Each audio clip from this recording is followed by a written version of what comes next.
Day N ঘটিত যৌগ, N ঘটিত যৌগ জাস্ট আমার রিসেন্টলি পড়া, একদম শেষ দিকে পড়া, ওটা তো হয়ে যাবে। এন ঘটিত যৌগ হবে টেস্ট পেপারের, জাস্ট তোর টেস্ট এক্সামের আগেই পড়েছে এন ঘটিত যৌগ। এন ঘটিত যৌগ আমার কবে আছে তাহলে পরের বুধবার, পরের শুক্রবার, এই শুক্রবারের পরের শুক্রবার, তারিখ কত 27শে ডিসেম্বর, দেওয়া আছে ইলেকট্রোকেমিস্ট্রি। শুক্রবার আবার শনিবারে দেওয়া আছে 28 তারিখ কেমিক্যাল কাইনেটিক্স। তাহলে শুক্রবার শনিবার পরপর দুদিন আছে বলে দুদিন পরীক্ষা হবে না, পরীক্ষাটা হবে শনিবার, বুঝলি? শুক্রবার আমার কি আছে ইলেকট্রোকেমিস্ট্রি হবে, টেস্ট পেপার সলভ হবে। টেস্ট পেপার সলভ আমি এখানে ধরে ধরে করাবো না, কিন্তু তুই বাড়ি থেকে করে নিয়ে আসবি, যেটা ডাউট হবে আমি সেটা বলবো। ক্লিয়ার? শনিবার কেমিক্যাল কাইনেটিক্স করে নিয়ে আসবি, যে কোশ্চেন তোর মনে হচ্ছে একটু অন্য টাইপের, মিনিমাম ডাউট থাকলে আমাকে জিজ্ঞেস করবি। ক্লিয়ার? বোঝা গেল? আচ্ছা, আর ভাই যার কাছে যা যা অর্গ্যানিক কেমিস্ট্রি হোক, যে কেমিস্ট্রি খাতা আছে, যা কেমিস্ট্রি খাতা থাকবে নিয়ে আসবি। আমি ক্লাসে যা যা করেছি সব কিছু নিয়ে আসবি, এমন কিছু কষ্ট তোর হবে না, খাতা বই সব নিয়ে আসবি। বোঝা গেল? হ্যাঁ, তুই বুঝে গেছিস। তাহলে 28শে ডিসেম্বর আমাদের হচ্ছে কেমিক্যাল কাইনেটিক্স আর ইলেকট্রোকেমিস্ট্রির পরীক্ষা। 30শে ডিসেম্বর মানডে ক্লাসটা হয়তো হবে না, 30শে ডিসেম্বর সোমবারের ক্লাস হবে না, ওটা তো জানুয়ারি মাসে একদিন ঢুকবে, ঠিক আছে? বা শিডিউলটা একদিন একদিন তখন পিছিয়ে যেতে পারে। 30শে ডিসেম্বর দেওয়া হচ্ছে কেমিস্ট্রি ইন ডেইলি লাইফ, সোমবারের ক্লাস হবে না। Chemistry in daily life sufficient time যদি পাচ্ছিস এই চ্যাপ্টারগুলো পড়ার জন্য। আচ্ছা, তারপরে কি আছে 1 জানুয়ারি, 1 জানুয়ারিতেও ক্লাস হবে না, বুধবার পড়ছে 1 জানুয়ারি, সেদিন ডি&ডে ব্লক দেওয়া ছিল, ওই দিন আমার ক্লাস হচ্ছে না। তাহলে হয়তো তোর ফেব্রুয়ারি মাসে কত তারিখ থেকে পরীক্ষা শুরু জানো? মার্চের 3 তারিখ থেকে পরীক্ষা শুরু, মার্চের 3 তারিখ থেকে পরীক্ষা শুরু, তাই তো?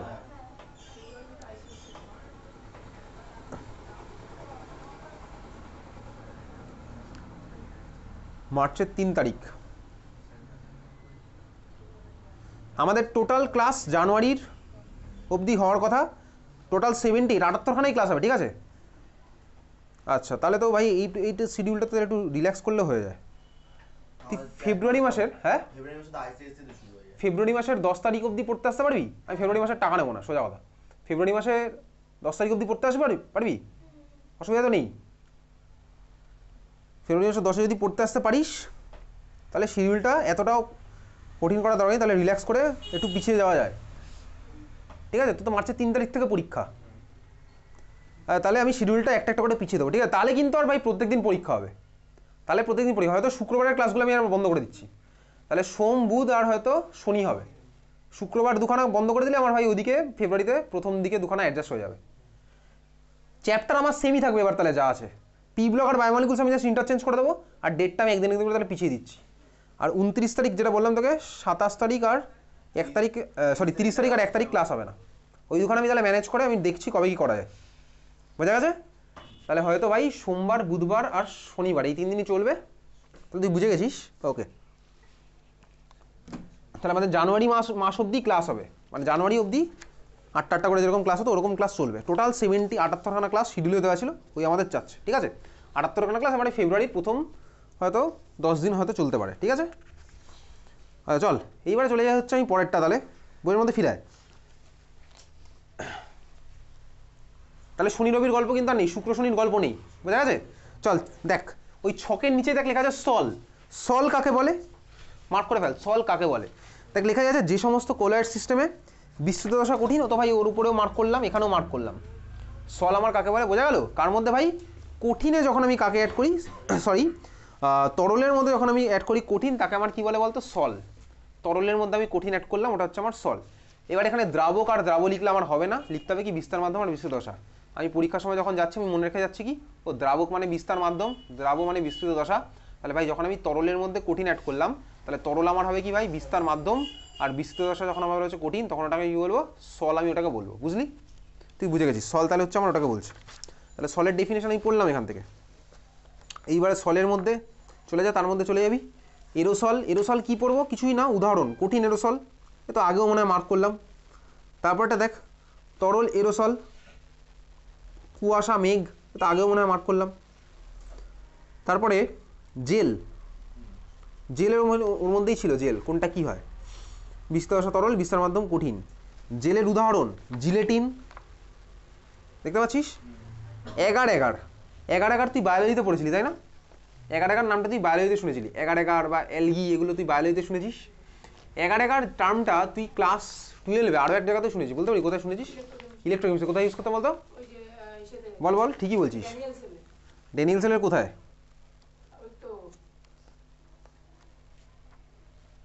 বলে বল কোথায় ইউজ করতাম? লবণ সেতু এক্স্যাক্টলি ঠিক বলেছিস, সল্ট ব্রিজের মধ্যে দেওয়া হচ্ছে এগার এগার, কোথায় আছে তুই বার কর, দরকার হলে বইয়ের মধ্যে চলে যা। 3.2.1 ইলেকট্রোকেমিস্ট্রি চ্যাপ্টার, 3.2.1 3.2.1 3.2.1 লবণ সেতুর কার্যপ্রণালী। তাহলে শিডিউলটা আমাদের একটু রিল্যাক্স হবে। ওকে, 3.2.1 ও লবণ সেতুর কার্যপ্রণালী দেখতে পাচ্ছিস, ওর মধ্যে 3 নম্বর লাইনটা দেখ লেখা আছে, সামান্য পরিমাণে এগার এগার মিশ্রিত। ওকে, দেখতে পেয়েছিস 3.2.1 দেখা আছে। ওকে চল আবার ফিরে আসি সারফেস কেমিস্ট্রি। আচ্ছা, সারফেস কেমিস্ট্রি তারপরে চলে যাই। দেখ ইমালশন, ইমালশন ইমালশন কাকে বলে? ইমালশন হচ্ছে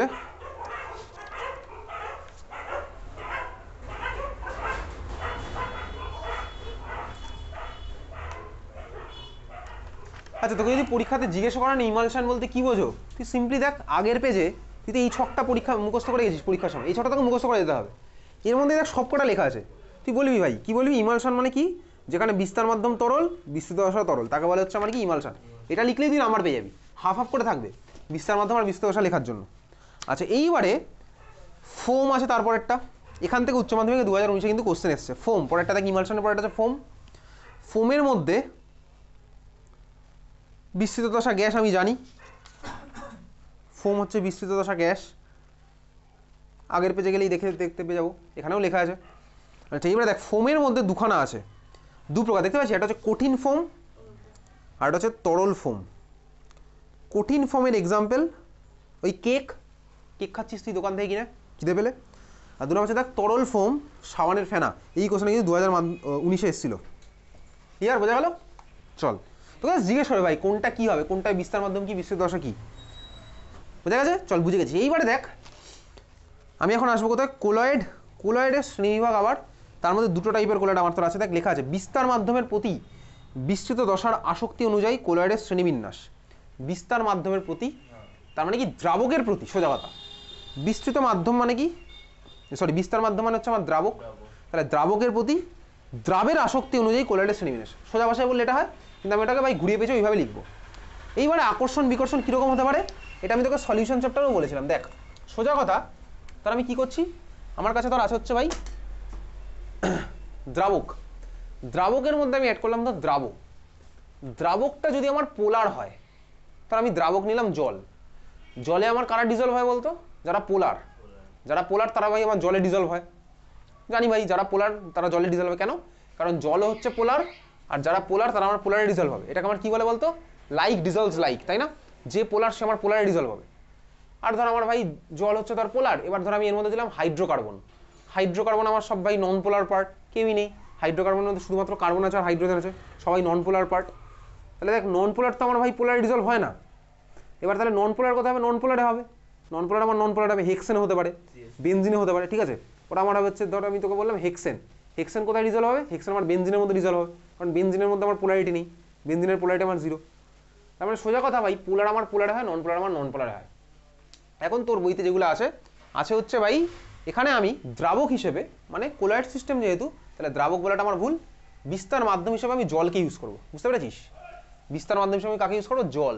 ক্লিয়ার? যদি আমি জলকে ইউজ করি, এইবারে তুই বল, দেখ জল হচ্ছে তার মানে আমার খুব ভালো কথা বিস্তার মাধ্যম, তাহলে জলের মধ্যে যে ডিজলভ করবে সে আমার কি হবে, তাকেও পোলার হতে হবে। এটাকে আমার কি বলে বলতো, দেখ দ্রাবককে আকর্ষণ করছে তো, এটাকে বলে দ্রাবক আকর্ষী কোলয়েড, বুঝলি? দ্রাবক আকর্ষী কোলয়েড তার মানে কি, যদি আমার ভাই দ্রাবক আর দ্রাবক বা বিস্তার মাধ্যম আর বিস্তৃত দশা দুজনের পোলারিটি যদি আমার ম্যাচ করে, তাহলে আমার স্বাভাবিকভাবে আকর্ষণ করবে। জলের মধ্যে পোলার যেমন ডিজলভ করে, তাহলে এটাকে আমার কি বলে, দ্রাবক আকর্ষী কোলয়েড। বোঝা গেল? ক্লিয়ার? তাহলে দ্রাবক আকর্ষী কোলয়েড কি আমি বুঝতে পারছি আপাতত, বইয়ের মধ্যে মার্কিং আমি পড়ে আসছি। সেকেন্ড এটা একইভাবে আসছি, দেখ দ্রাবক বিকর্ষী কোলয়েড। দ্রাবক বিকর্ষী কোলয়েড কি ভাই, যেখানে আমার ডিজলভ হবে না সেটাকে আমি কি বলবো, দ্রাবক বিকর্ষী কোলয়েড। বোঝা গেল? হ্যাঁ বুঝতে পারছি। এইবারে তুই ভাব ঠান্ডা মাথা, আমি তোকে বলেছি কি বিস্তার মাধ্যম বা দ্রাবক হিসেবে আমি কাকে নিচ্ছি, নেবো হচ্ছে আমি জলকে। এইবারে জলকে যারা ভালোবাসে তার মানে কি বলতো, জল হচ্ছে আমার পোলার, জলের মধ্যে পোলার কম্পাউন্ড ডিজলভ হয়। জলে যারা ডিজলভ হয় তাদের আমার কি বলে বলতো, অ্যাকচুয়ালি বলে হাইড্রোফিলিক। হাইড্রো মানে কি, হাইড্রো মানে জল বেসিক্যালি, আর ফিলিক মানে কি বলতো, ফিলিংস থেকে এসে, ঠিক আছে? তার মানে ভাই হাইড্রোফিলিক মানে যে জলকে ভালোবাসে, তার মানে জলে যারা ডিজলভ হয় তারা হচ্ছে আমার হাইড্রোফিলিক। আর ধর যারা জলে ডিজলভ হয় না, তার মানে জলকে ভয় পায়, জলের থেকে দূরে থাকে, যেমন ধর তোর কেমিস্ট্রির প্রতি আছে, ঠিক আছে, কেমিস্ট্রিকে তুই ভালোবাসিস না, কেমিস্ট্রি থেকে তুই দূরে থাকতে চাস। কেন থাকতে চাস? তার কারণ আছে, তোর স্ট্র্যাটেজিতে ভুল ছিল 11 থেকে, ওই জন্য তুই ভালোবাসতে চাস না, ঠিক আছে। তো তাদের আমার কি বলে? হাইড্রোফোবিক। হাইড্রোফোবিক, ফোবিয়া, ফোবিয়া মানে ভয়, তাহলে ভাই ওর থেকে দূরে থাকতে হয়, ওটাকে আমরা বলি কি হাইড্রোফোবিক। তাহলে যদি জল যদি থাকে তখন আমি হাইড্রোফিলিক, হাইড্রোফোবিক বলবো। তাহলে টার্মগুলো বুঝতে পারলি? হাইড্রোফিলিক মানে কি? হাইড্রোফিলিক মানে জলের প্রতি আকর্ষণ আছে না বিকর্ষণ আছে? আকর্ষণ আছে। আর হাইড্রোফোবিক মানে কি? ফোবিয়া মানে ভয়। তাহলে জলকে যারা বিকর্ষণ করবে তারা হচ্ছে আমার কি হাইড্রোফোবিক, হাইড্রো। এবার আমি বইয়ের মধ্যে আসি, বইয়ের টার্মে আসছি, ঠিক আছে। তাহলে হাইড্রো মানে আমি বুঝতে পারলাম, বুঝে গেছে। যাই হোক, চল এবার মার্ক করতে থাকি ওর মধ্যে। কোথায় মার্ক করবো? ওই যে ভাই বিস্তার মাধ্যমের প্রতি বলবো এটুকু মার্ক কর, সেটুকু করবি। আগে দিক খুঁজে বার কর, বিস্তার মাধ্যমের প্রতি বিস্তৃত দশার আসক্তি অনুযায়ী কোলয়েডের শ্রেণীবিন্যাস। ওর মধ্যে দেখ নাম্বার 1 লেখা আছে দ্রাবক আকর্ষী কোলয়েড, দেখতে পাচ্ছিস লেখা আছে। দেখ যে সমস্ত কোলয়েডে বিস্তার মাধ্যমের প্রতি বিস্তৃত দশার তীব্র আসক্তি আছে তাদের দ্রাবক আকর্ষী বা লায়োফিলিক কোলয়েড বলে, এটা মার্ক করলাম আগে। তবে দেখ লেখা আছে যদি এ ধরনের কোলয়েডের বিস্তার মাধ্যম জল হয় তবে ওকে হাইড্রোফিলিক বলে। এই তো বললাম এতক্ষণ ধরে, ক্লিয়ার হয়ে গেছে। আচ্ছা, লায়োফিলিক, হাইড্রোফিলিক সব মার্ক করে রেখেছিস তো? কারণ তোর পরীক্ষাতে লায়োফিলিকও বলতে পারে, হাইড্রোফিলিকও বলতে পারে, একই ব্যাপার, তুই বুঝে যাবি। ওকে, আচ্ছা তারপরে দেখ লেখা আছে হচ্ছে ভাই, তারপরে এটা 2 নম্বর দ্রাবক বিকর্ষী। দ্রাবক বিকর্ষীর মধ্যে দেখ লেখা আছে ওই যে ভাই কোনো আসক্তি নেই, আসছি উদাহরণে আসছি, মার্ক কর আগে। আসক্তি নেই তাদের দ্রাবক বিকর্ষী বা লায়োফোবিক কোলয়েড বলে, দেখেছিস। তারপরে দেখ জল দিয়ে দেওয়া আছে, যদি আমার জল হয় তাহলে আমি ওটাকে কী বলবো? হাইড্রোফোবিক। উদাহরণ 2019-এ এসছে কোশ্চেন কোনটার? দ্রাবক বিকর্ষীর। তাহলে তুই দ্রাবক বিকর্ষী আর দ্রাবক আকর্ষী দুখানের উদাহরণ মার্ক করবি। কোনটা কোনটা আছে দেখ, দ্রাবক আকর্ষিত আছে গাম, স্টার্চ, জিলেটিন, প্রোটিন প্রভৃতির সল পেলি। আর 2019-এ এসছে তার ঠিক পরের কোশ্চেনটা কোনটা? দ্রাবক বিকর্ষীর গোল্ড সল, সিলভার সল, আর্সেনিয়াস সালফাইড সল, ফেরিক হাইড্রক্সাইড সল। মারাত্মক ইম্পর্টেন্ট প্রত্যেকটা, একদম মুখস্থ করে ফেলবো। 2019-এ এটা এসছে, আবার 2023-এও দ্রাবক বিকর্ষী এসছে, দুবার পরপর এসছে, 2019 2023 লিখে রাখলাম পাশে, 2019,23 লেখা হয়ে গেল। ক্লিয়ার, বোঝা গেল? আচ্ছা এইবারে তোকে কিছু জিনিসপত্র একটু মুখস্থ করতে হবে। কী করতে হবে চল দেখ। বেসিক্যালি তারপর দেখতে পাচ্ছিস দ্রাবক আকর্ষী কোলয়েডের স্থায়িত্ব দ্রাবক বিকর্ষী কোলয়েড অপেক্ষা বেশি হয়। দ্রাবক আকর্ষী কোলয়েডের স্থায়িত্ব দ্রাবক বিকর্ষী কোলয়েড অপেক্ষা বেশি হয়, দেখতে পেয়েছিস। এটা মার্ক করে ফেল, পুরো প্যারাটা তোকে লিখতে হবে।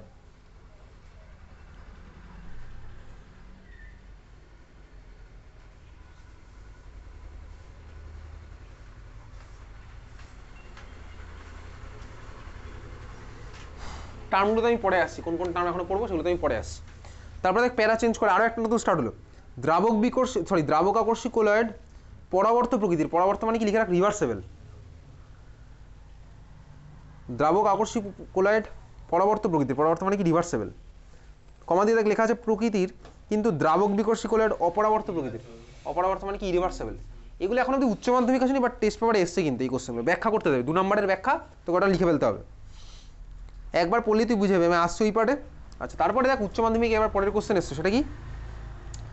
দ্রাবক আকর্ষী কোলয়েড এবং দ্রাবক বিকর্ষী কোলয়েডের মধ্যে পার্থক্য দেখতে পাচ্ছিস। ম্যাক্সিমাম 3 মার্কস থাকতে পারে, থাকবে না। তার কারণ ভাই এই চ্যাপ্টার থেকে তোর আসবি টোটাল 4, যদি একটা পার্থক্যে 3 মার্কস দেয় তাহলে কোথা থেকে কী কোশ্চেন দেবে? এতে ম্যাক্সিমাম 2 নম্বর কোশ্চেন 2 নম্বরের আসতে পারে। তাহলে দ্রাবক আকর্ষী কোলয়েড আর দ্রাবক বিকর্ষী কোলয়েডের যে মধ্যে দুখানা যে কোনো পার্থক্য লিখবি, কোনটা কোনটা লিখবি?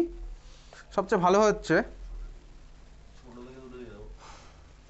আচ্ছা আমি বলেছি কোনটা, স্থায়িত্ব প্রকৃতি, যে পয়েন্টটা সেটা মার্ক কর। এক্সাক্ট ওটা মার্ক করলি। তারপর হচ্ছে টিন্ডাল এফেক্ট,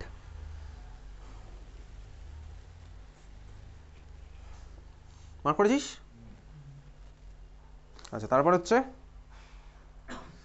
প্রস্তুতি দেখ,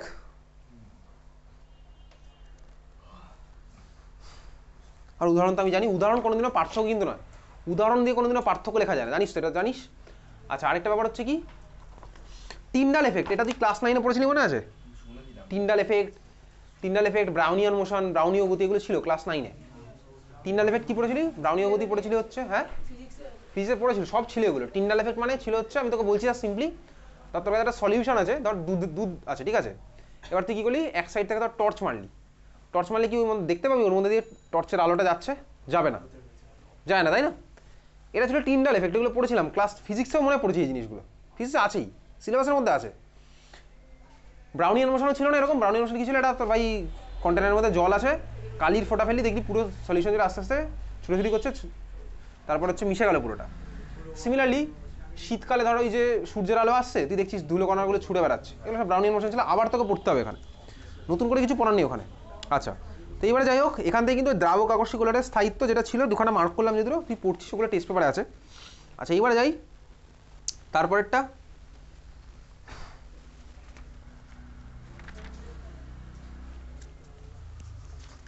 বইয়ের মধ্যে মার্ক কর, তারপরে আমি বলছি কোনটা কি চলছে।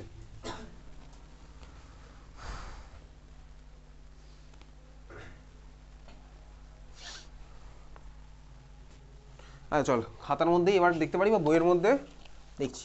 বেসিক্যালি ধর আমার কাছে আছে হচ্ছে বিস্তার মাধ্যম, বিস্তৃত দশা, বুঝতে পারলাম। এইবারে ধর বিস্তার মাধ্যমের মধ্যে আমি অ্যাড করছি কাকে, সরি বিস্তার মাধ্যমের মধ্যে আমি অ্যাড করছি বিস্তৃত দশাকে। এদিকে দেখ, সাবান আমাদের সিলেবাসে আছে, সাবান, ঠিক আছে। সাবান বেসিক্যালি কি, চল দেখ সাবান কি, তো আমাদের বইয়ের মধ্যে মার্ক কর, তারপরে বলছি সাবানটা কি। তুই চলে যা চিত্র 5.7, বুঝিস? তার ঠিক পাশে তুই লিখতে পাবি, লেখা আছে সোডিয়াম স্টিয়ারেট, সোডিয়াম স্টিয়ারেট ব্র্যাকেটের সাবান, ফর্মুলা একটা দেওয়া আছে C17H35COONA, ঠিক আছে, দেখতে পেয়েছিস? মার্ক করোটা, সাবান সোডিয়াম স্টিয়ারেট, সোডিয়াম স্টিয়ারেটের ফর্মুলা কি C17H35COONA, মার্ক করেছিস? চিত্র 5.7 এর ঠিক পাশেই লেখা আছে, লেখা আছে তো, লেখা আছে C17H35COONA। আচ্ছা লেখা খুঁজতে থাকে একটু, পেয়ে যাবি। চিত্র কত বলেছি, 5. ওর পাশেই পেয়ে যাবি সাবান C17H35COONA, পাওয়া গেছে খুঁজে? এটা হচ্ছে আমার সাবানের formula, sodium stearate, formula mark করে রাখলাম C17H35COONA। এইবারে দেখ বেসিক্যালি এটা হচ্ছে আমার সাবান, সার্ফ এক্সেল ডিটারজেন্ট সাবান, এর মধ্যে আমার আছে হচ্ছে সাবানে আছে এটা দেখ C17H35, মানে বলতে কি এটার মধ্যে ভাই প্রচুর এরকম লম্বা লম্বা সব কার্বন চেন আছে পরপর, আমি 17খানা এখন আপাতত আঁকছি না, তাহলে ব্যাপারটা বোঝাচ্ছি। এগুলো আমার কি ভাই, এগুলো সব কার্বন। এইবারে ধর এখানে আমার লেগে থাকে যদি COOH, এটা আমার কি, এটা কার্বক্সিলিক অ্যাসিড, এটা আমার কার্বক্সিলিক অ্যাসিড। তুই বললি হ্যাঁ বুঝলাম, কার্বক্সিলিক অ্যাসিডের সোডিয়াম সল্ট, ওটাকে আমার কি বলবো ভাই, ওই যে সোডিয়াম অ্যাসিটেট, অ্যাসিটিক অ্যাসিডের করেসপন্ডিং আয়নটাকে আমরা বলে অ্যাসিটেট, তাহলে সোডিয়াম হয়ে গেলে বলতো সোডিয়াম অ্যাসিটেট। ফর্মিক অ্যাসিডের করেসপন্ডিং আয়নটাকে বলে ফর্মেট, তাহলে সোডিয়াম লেগে থাকলে হচ্ছে সোডিয়াম ফর্মেট। সিমিলারলি C17H35COOH, ওটাকে আমরা বলি কি স্টিয়ারিক অ্যাসিড, তো স্টিয়ারিক অ্যাসিডের করেসপন্ডিং সোডিয়াম সল্ট কি হলো, সোডিয়াম স্টিয়ারেট, ওটা হচ্ছে আমার সোডিয়াম স্টিয়ারেট, বোঝা গেল? আচ্ছা, ওটা হচ্ছে আমার সোডিয়াম স্টিয়ারেটের ফর্মুলা COONA। COONA মানে কি ভাই, বেসিক্যালি এরকম তো, C -Na+ তো, অবশ্যই তাই। এটা হচ্ছে আমার কি ভাই, সাবানের মধ্যে আছে এটা, বুঝেছিস? সবাই বললো, বুঝতে পারলাম। তো এখন ভাই আরও অ্যাডভান্স কেসে শুধুমাত্র এরকম আর কার্বক্সিলিক অ্যাসিড নয়, এর জায়গায় আমি সালফোনিক অ্যাসিডও ইউজ করতে পারি। সালফোনিক অ্যাসিডের ফর্মুলা কি SO3H, তাহলে ভাই এখানে আমার SO3Na হতে পারে, SO3K হতে পারে, এটাও আমার COOK হতে পারে, বোঝা গেল? তুই বলি হ্যাঁ বুঝলাম, ক্লিয়ার? আচ্ছা, এবার কিন্তু তোকে পরীক্ষাতে জিজ্ঞেস করে সেই সব কোশ্চেন দেবে, তোকে এই ধরনের বড় স্ট্রাকচার রেখে দেবে, দিয়ে বলবে তুই বল দেখি এর মধ্যে কোনটা বলতো আমার হাইড্রোফোবিক আর কোনটা আমার হাইড্রোফিলিক হবে। হাইড্রোফোবিক মানে কি, যে আমার জলকে ভয় পায়। তাহলে ভাই বল এর মধ্যে নন পোলার পার্ট কোনটা, বল দেখি কোনটা নন পোলার পার্ট, কোন পার্টটা নন পোলার বল দেখি। ফার্স্ট পার্ট মানে এইটুকু দেখ নন পোলার, এটা নন পোলার স্বাভাবিকভাবেই, কেন, কারণ এর মধ্যে কার্বন হাইড্রোজেন ছাড়া কিছুই নেই। আর পোলার পার্টটা কোনটা, এইটা হচ্ছে আমার পুরো পোলার পার্ট। তো কিন্তু পরীক্ষাতে এরকম স্ট্রাকচার দিয়ে জিজ্ঞেস করবে, মার্ক করে দেখাও কোনটা পোলার কোনটা নন পোলার। তাহলে দেখ এইখান থেকে স্টার্ট করবো, এখান থেকে ধর আমি এত অব্দি গেলাম, এটা আমার কি হবে বলতো, হাইড্রোফোবিক, বুঝলি? তাহলে আমি শর্টে লিখলাম এখানে ফোবিক। আর এই পার্টটা যেখানে আমি দেখ COONA, যেখান থেকে হচ্ছে, এটা তো প্লাস মাইনাস বুঝতেই পারছি, চার্জ অলরেডি সেপারেটেড আছে, তাহলে চার্জ সেপারেটেড মানে আমার পোলার, তাহলে এটা আমার কি হবে, হাইড্রোফোবিক না হাইড্রোফিলিক? এটা হচ্ছে আমার হাইড্রোফিলিক, তুই বুঝলি? আর পরীক্ষাতে এইভাবে মার্ক করে দিয়ে আসবো, এরকম কোশ্চেন দেবে তোকে, একে দিয়ে বলবে মার্ক করো, বা বলবে কোনটা জলে সলিউবল হবে কোনটা আমার হবে না, কোনটা আমার জলে সলিউবল হবে, কোন পার্টটা জলে সলিউবল হবে, এই পার্টটা হচ্ছে আমার জলের দিকে চলে যাবে, তাই তো? আচ্ছা, এইবারে বোঝা গেল? হ্যাঁ ভাই বুঝতে পারছি। এইবারে সাপোজ তুই জলের মধ্যে ধর এটা দিয়েছিস, জলের মধ্যে ধর আমি দিলাম হচ্ছে এই ধরনের পার্টিকেল দিলাম, কি আমার হবে? এবার ধর আমার এর মধ্যে ভাই ওয়াটার পার্টিকেলগুলো এরকম আছে, ভালো করে দেখবি। এটাকে আমি আর এত বড় করে আঁকবো না, এটাকে আমি ছোট্ট করে এরকম আঁকছি, ঠিক আছে? এটা হচ্ছে আমার নন পোলার পার্টটা, আর এই যে মাথায় যে পোলার পার্টটা, এটা আমি এরকম আঁকলাম, ঠিক আছে? এটা আমার নন পোলার পার্ট, এটা হচ্ছে আমার পোলার পার্ট, ক্লিয়ার? এবারে যখন আমি ধর ওয়াটারের মধ্যে এগুলো মিশিয়েছি, তো ভাই কয়েক হাজার কোটি এই মলিকুল এসছে, কেন এসছে? আরে ভাই ক্লাস 11 বলেছিলাম মোল, 1 মোল মানে কত আমি জানি 6.02 × 10⁻23। ভাই কয়েক হাজার কোটি আমার এই মলিকুলের মধ্যে চলে এসছে জলের মধ্যে, বুঝতে পারছিস? এইবারে ধর আমার এরা সব ছুটোছুটি করছে ভাই, তো ভাই মলিকুলের যখন আমার কাইনেটিক এনার্জি থাকে, কাইনেটিক মোশন আছে, ছুটছে এরা। এবার ধর আমার পার্টিকেল এর মধ্যে ওয়াটারের মধ্যে ধর এরকম সবাই এরকম আছে, ঠিক আছে? পোলার পার্ট নন পোলার পার্ট সব এরকম আলাদা আলাদা আছে, বোঝা গেল? ক্লিয়ার? বুঝতে পারছিস? এবারে যখন আমি ধর এটার কনসেন্ট্রেশন যদি আমি বাড়াতে থাকি, কার কনসেন্ট্রেশন? যাকে অ্যাড করছি এর কনসেন্ট্রেশন যদি আমি আস্তে আস্তে বাড়াতে থাকি, তখন আমার একটা সিনারিও আসবে। কোন সিনারিও? এই মুহূর্তে আমার কে ভাই, আমি এটাকে জলের মধ্যে অ্যাড করেছি, জল হচ্ছে আমার পোলার, আমি এই মুহূর্তেটাকে জলের মধ্যে অ্যাড করেছি, বুঝতে পারছিস? একটা সিনারিও আমার আসবে, তখন কী হবে বলতো? চল দেখতে থাক। সিনারিওটা আমার যেটা হবে, জলের মধ্যে যখন অ্যাড করেছি, এই যে ভাই সাবানের এগুলো আছে সোডিয়াম স্টিয়ারেট, এগুলো আমার এইভাবে, আমি জাস্ট এখানে ছোটো করে আঁকছি, তোর বইয়ের মধ্যে এই ছবিটা আঁকা আছে, দেখ হাইড্রোফোবিক পার্টগুলো দেখ তোর বইয়ের মধ্যে তুই দেখতে পাচ্ছিস, হাইড্রোফোবিক পার্টগুলো দেখ আমার একটা ডাইরেকশানে হয়ে গেছে, একটা হাইড্রোফোবিক পার্টগুলো এরকম, আর হাইড্রোফিলিক পার্টগুলো দেখ আমার বাইরের দিকে বেরিয়ে আছে, দেখতে পাচ্ছিস? তোর বইয়ের মধ্যে দেখতে পাচ্ছিস, দেখা যাচ্ছে? আচ্ছা, এটা আমি এখানে আঁকলাম, এটা আমি কি আঁকলাম বলতো? 2 ডাইমেনশনাল প্লেনে এঁকেছি। আর নিশ্চয়ই মানে এরকম হবে না দুখানার মাঝখানে এত হবে, এগুলো তো হবে না। ইন রিয়েলিটিতে আমার ভাই অনেক মলিকুল লেগে আছে, ইন রিয়েলিটিতে এটা আমার 2 ডাইমেনশনাল হবে না, হবে 3 ডাইমেনশন, এটা স্ফিয়ার ফর্ম করবে। তুই ভাব স্ফিয়ারের বলতো বাইরের দিকে পোলার পার্টটা থাকবে না নন পোলার পার্টটা আছে? পোলার পার্টটা, আর স্ফিয়ারের ভিতর দিকগুলো আছে আমার নন পোলার পার্টটা। ক্লিয়ার? এই দেখ এই যে স্ফিয়ারটা ফর্ম হয়েছে না, এটাকে আমার বলে হচ্ছে মাইসেল বা মিসেল। ওকে, তোর বইতে লেখা আছে কি মিসেল, মনে হয় লেখা আছে মিসেল, ময়সী দন্তেশ্বয়কার ল, দেখ আমার কি বলে মিসেল। লাস্ট দিন যখন কোশ্চেনগুলো করছিলাম কি এটা বলেছিলি সিএমসি, কি সিএমসি ছিল ওর মধ্যে, ঠিক আছে? এটা হচ্ছে আমার কি মিসেল, বুঝলি? তাহলে সোজা কথা, যে কনসেন্ট্রেশনে দেখ অবশ্যই ভাই এর তো একটা কনসেন্ট্রেশন দরকার, এই কনসেন্ট্রেশন না হলে ভাই এটা ফর্ম হবে না, সবাই কাছাকাছি আসবে না, বুঝতে পারছিস? যে কনসেন্ট্রেশন আমার ভাই এরকম মিসেল ফর্ম হয়, সেই কনসেন্ট্রেশনকে আমার কি বলে বলতো? ক্রিটিক্যাল মাইসেলার কনসেন্ট্রেশন, বা শর্টে আমার কি বলে সিএমসি। যে কনসেন্ট্রেশনে আমার ভাই এরকম মিসেল ফর্ম হবে সেটাকে আমার কি বলবে? সিএমসি বা ক্রিটিক্যাল মাইসেলার কনসেন্ট্রেশন। এই কোশ্চেন কিন্তু তোর উচ্চ মাধ্যমিকে আসবে, বোঝা গেছে? ক্লিয়ার? তাহলে ভাই আমাদের সিলেবাসে যেহেতু জল আছে, জলের মধ্যে আমি অ্যাড করলাম। এখন দেখ জলের মধ্যে অ্যাড করলে কেন ভাই হাইড্রোফোবিক পার্টগুলো ভিতর দিকে হয়ে গেল? কারণ ওরা তো আমার ভাই ধরো ওরা এক জায়গায় হয়ে দেখ জলের থেকে দূরে আছে, আর ওয়াটার মলিকুলগুলো কোথায় আছে ভাই? চারপাশে থাকবে, তাই তো? ওয়াটার মলিকুল, ওয়াটার মলিকুলের দিকে আমার কীগুলো থাকলো বলতে? পোলার পার্টগুলো থাকলো, বোঝা যাচ্ছে? সবাই বললে হ্যাঁ বুঝতে পারছি, ঠিক আছে? কারণ জলের মলিকুলগুলো হচ্ছে পোলার, তাহলে পোলারগুলো দেখ আমার এই পোলারের আশেপাশে থাকবে, আর এগুলো তো স্ফিয়ার ফর্ম হয়েছে, মাঝখানে তো আমার জল ঢুকতে পারবে না স্বাভাবিকভাবেই। তাহলে এইটা হচ্ছে আমার কি বলতো? হাইড্রোফোবিকগুলো এক জায়গায় জোট বেঁধে আছে, ওরা ভাই আর ওয়াটারের জন্য যায়নি, ওরা আমার ভাই হাইড্রোফোবিকগুলো একসাথে আছে, হাইড্রোফোবিকের সাথে চলে গেছে। তাহলে এটা আমার কি বলে বলতো? মিসেল। তাহলে যে কনসেন্ট্রেশন আমার মিসেল ফর্মে সেটাকে আমার কি বলবে? সিএমসি বা ক্রিটিক্যাল মাইসেলার কনসেন্ট্রেশন, বোঝা গেল? তুই বললি হ্যাঁ বুঝতে পেরেছিস। আচ্ছা, এইবারে চলে যাবো হচ্ছে, তাহলে বইয়ের মধ্যে মার্কটার করি, চল।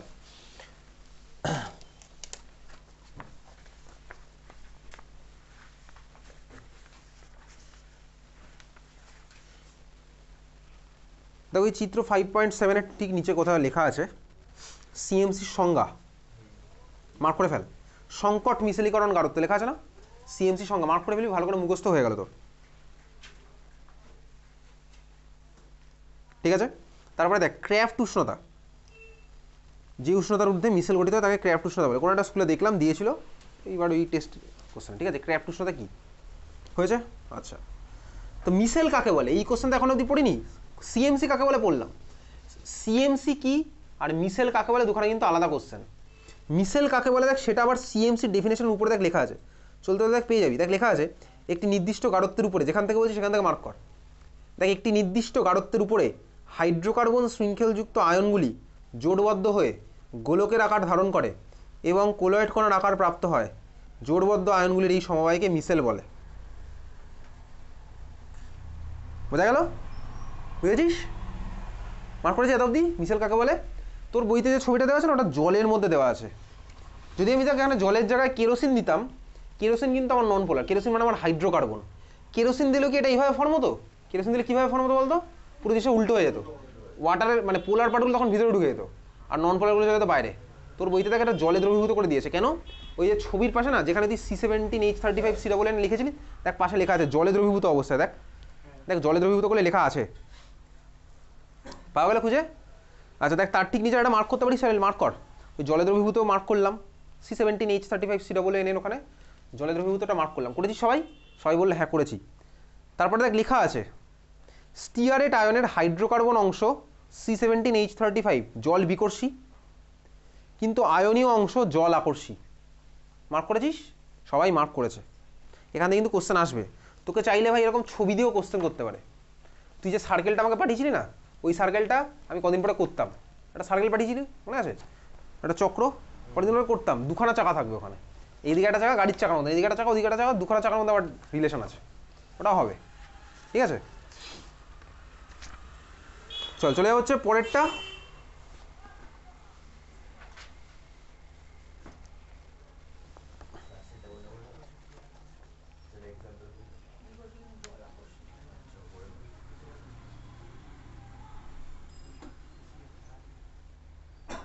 এবারে চলে 5.9.4। 5.9.4-এ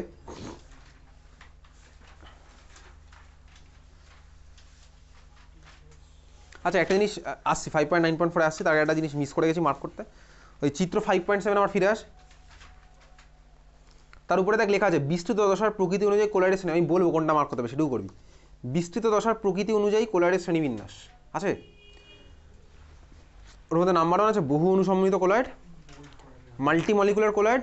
আচ্ছা এটার মানেটাকে আমি বলছি, তুই পড়লে বুঝে যাবি ভাই। যেখানে বহু সংখ্যক পরমাণু একসাথে লেগে আছে তাকে বলা হচ্ছে মাল্টিমলিকুলার কোলাইড। এই জিজ্ঞেস করবে না, ডেফিনেশন তোকে জিজ্ঞেস করবে না, করবে হচ্ছে উদাহরণ।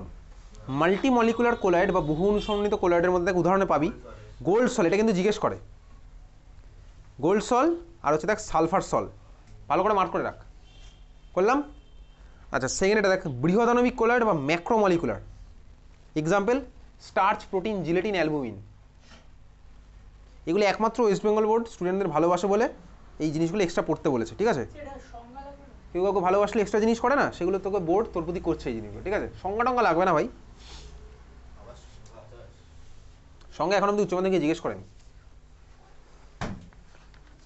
আচ্ছা তো 4 মার্কস এখান থেকে, এইগুলো জিজ্ঞেস করবে না। ওই জিজ্ঞেস করবে তো স্বর্ণ সংখ্যার সংজ্ঞা, আর 4টে দিয়ে বলবে স্বর্ণ সংখ্যার কী হবে। আসছি ওই পার্ট একদম সোজা পার্ট, ওখানে আসছি।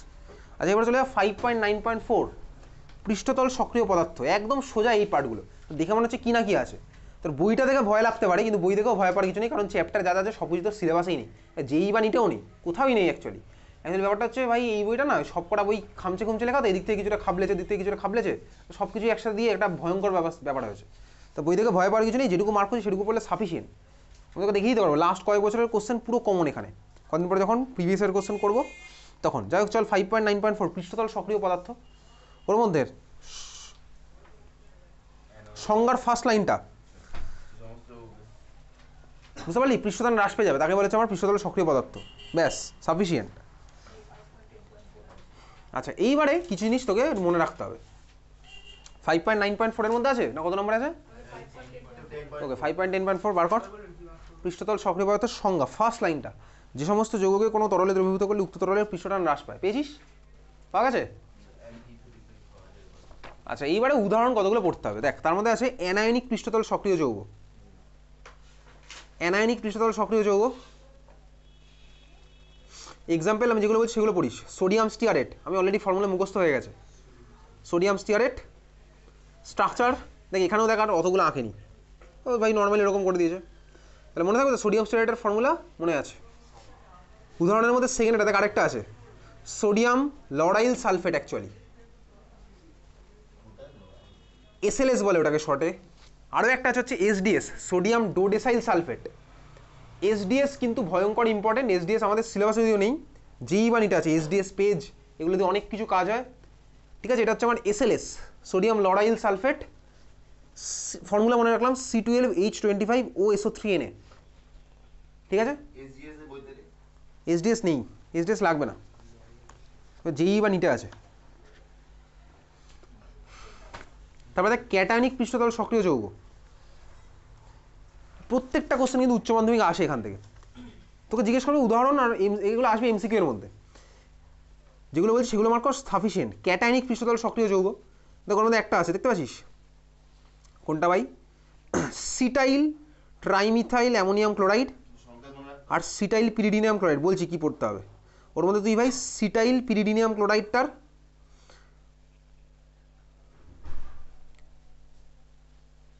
নাম আর গঠন পড়িস, যদি আসেনি এখন অবধি। কী কোশ্চেন এসছে তোকে নাম দিয়ে জিজ্ঞেস করবে এটা কোন টাইপের, ক্যাটায়নিক না অ্যানায়নিক, তোকে নাম দিয়ে জিজ্ঞেস করবে ক্যাটায়নিক না অ্যানায়নিক, বুঝলি?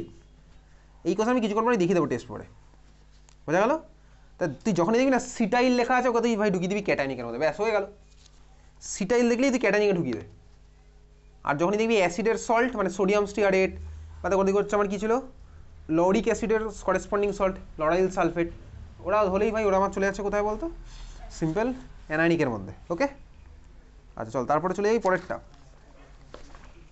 পুরনো বইতে 5.10, নতুন বইতে কত নম্বর তুই জানিস? 5.11। কী আছে হেডিং দেওয়া? কোলয়েডের প্রস্তুতি, তাই তো? কোলয়েডের প্রস্তুতি, কোলয়েডের এবার আমি প্রিপারেশন করবো। চল দেখ ফার্স্ট একটা মার্ক করবো, মারাত্মক ইম্পর্টেন্ট এখানে। 2019 কোশ্চেনটা এসছে কোনটা, আগে বইয়ের মধ্যে মার্ক করি তারপর আমি তোকে বুঝিয়ে দিচ্ছি ব্যাপারটা। দেখ 5.10.2 পুরোনো বইতে, তো নতুন বইতে 5.11.2 হয়তো হবে। দেখ ওর মধ্যে পেয়ে যাবি হচ্ছে অপলয়ন বা পেপটাইজেশন। পেপটাইজেশন পেয়েছিস দেখতে?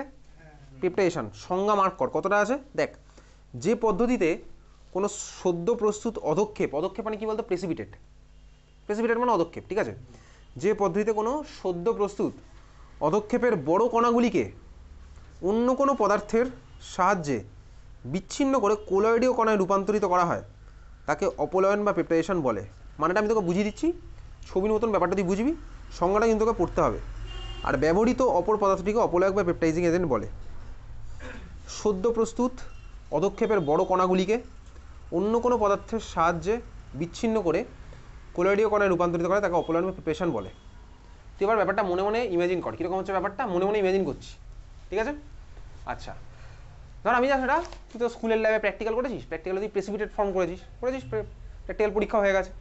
প্রেসিপিটেট প্র্যাকটিক্যাল পরীক্ষায় কী এসেছিল, কী এসেছিল প্র্যাকটিক্যাল পরীক্ষা?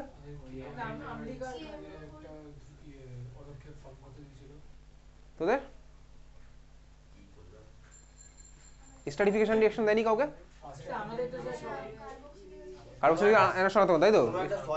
স্ট্র্যাটিফিকেশন রিঅ্যাকশন করেছিলি? কি স্মেল হয়েছে, আয়োডেক্সের মতন স্মেল পেয়েছিস বা পাকা কলার গন্ধ এরকম কিছু ওরকম পেয়েছিস, তাই তো? তোদের কি দিয়েছিল?